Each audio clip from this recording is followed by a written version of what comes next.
मेरा मकसद है कि पूरे संसार को एक हेल्दी प्लेस बना दूँ ताकि रहने लायक बन जाए। सबकी हेल्थ सिर्फ अच्छी नहीं बल्कि बहुत बहुत अच्छी होना इज़ माय प्रायोरिटी। सबका अच्छा करना, भला करना, दवाइयों से नहीं, नेचर से, युक्त आहार से, सबको ठीक करना मेरा उद्देश्य, मेरा ध्येय, मेरा टारगेट है। लोगों को एडुकेट होने की ज़रूरत है। एक अपने छोटे से एग्ज़ाम्पल से समझाने की कोशिश करती हूँ। कब मैं पढ़ी लिखी अनपढ़ थी। आज से 11 महीने पहले 24 साल के बेटे को बुखार, हाई फीवर हुआ। हम सोचते हैं मैंने खा लिया, मेरे बेटे ने तो कुछ भी नहीं खाया। चलो दलिया, खिचड़ी, कोई फ्रूट दे देती हूँ। तो मैं खा लूँगी। तो पर मानिए कि हम खुद तो खा लेते हैं, पर अगर बच्चा बुखार में पड़ा है तो माँ को समझना होगा कि खाना इसलिए ज़रूरी है ताकि आप अपने बच्चों की देखभाल कर पाओ। बच्चे को इसलिए कुछ नहीं खाने को देना क्योंकि शरीर में कुछ भी बाहर का खाने पीने की वजह से जब टॉक्सिक बढ़ जाते हैं, डब्ल्यूबीसी फाइट करते हैं।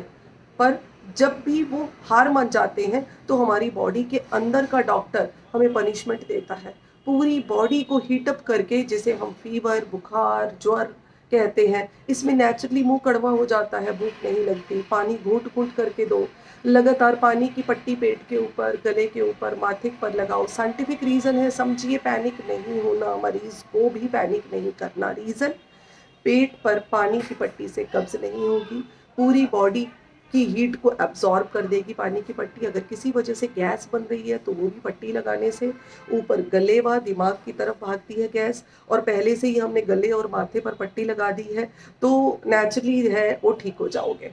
30 मिनट के बाद यूरिन जाना मस्ट है, और इसके दौरान कुछ खाना पीना नहीं है। अब हम गले और माथे पर पट्टी क्यों लगा रहे हैं? ताकि सर में ज़्यादा दर्द ना हो, गले में ज़्यादा प्रॉब्लम ना हो। दिन में 3 से 4 बार पट्टी लगाइए फीवर में।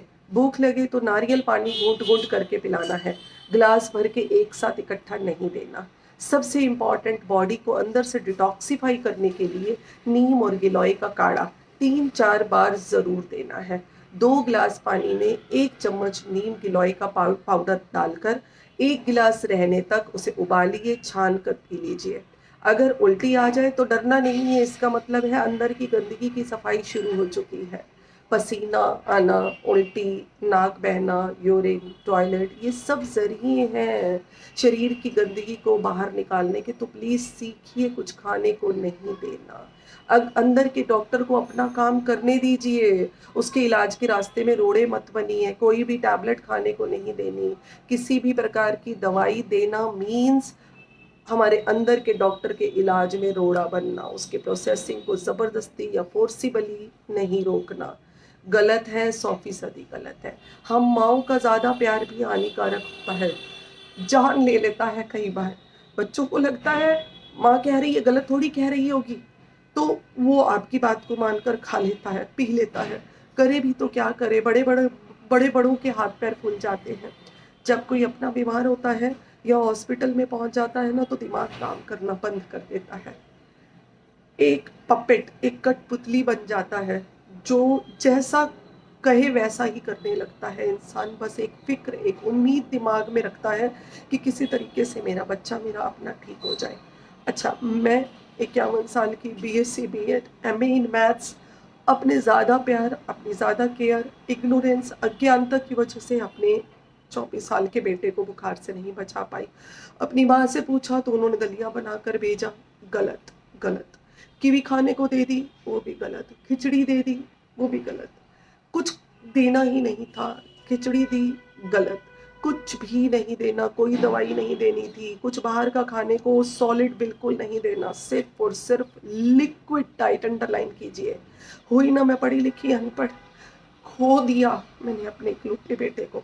बस अब चाहती हूँ किसी का भी बच्चा अज्ञानता की वजह से नहीं जाना चाहिए, इसलिए पिछले 9 महीने से नेचुरोपैथी सीख रही हूँ श्री जगदेव गुरु जी दर्शन आश्रम से। वो कहते हैं कि अगर तुम ठीक हो जाते हो ना, तो ढोल नगाड़े बजा बजा कर दुनिया को बताओ।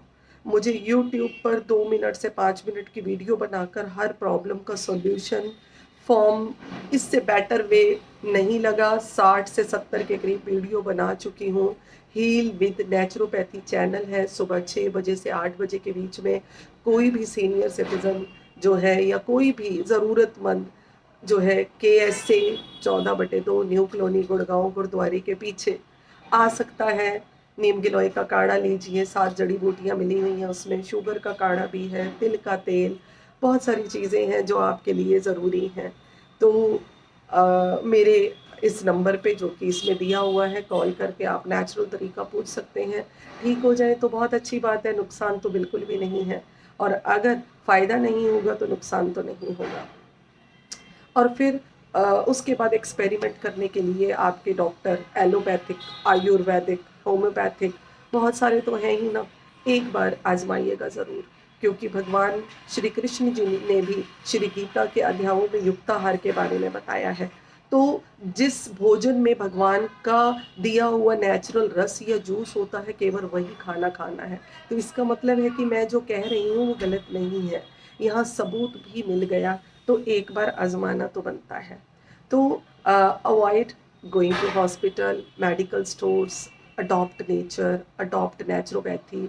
बच्चों को ज़्यादा से ज़्यादा सोने दीजिए, फीवर में आराम करने दीजिए, ऑटोमेटिकली हीलिंग होगी। तुलसी और नीम के पत्ते बेड पर बिछा सकते हैं, और इसके अलावा अजवाइन का की भाप दीजिए, अगर सांस की नली को सेका कीजिए, अगर नोज़ बह रही है या खांसी ज़्यादा हो रही है बच्चे को, एक अदरक और एक थोड़ा सा प्याज, अगर इससे कफ वगैरह हो रही है तो इसका भी आप लंग्स के इन्फेक्शन को बचाने के लिए इसको भी आप ग्राइंड करके थोड़ा सा पानी मिलाकर दे सकते हैं। इससे बॉडी का सारा इन्फेक्शन दूर हो जाएगा। Thank you very much.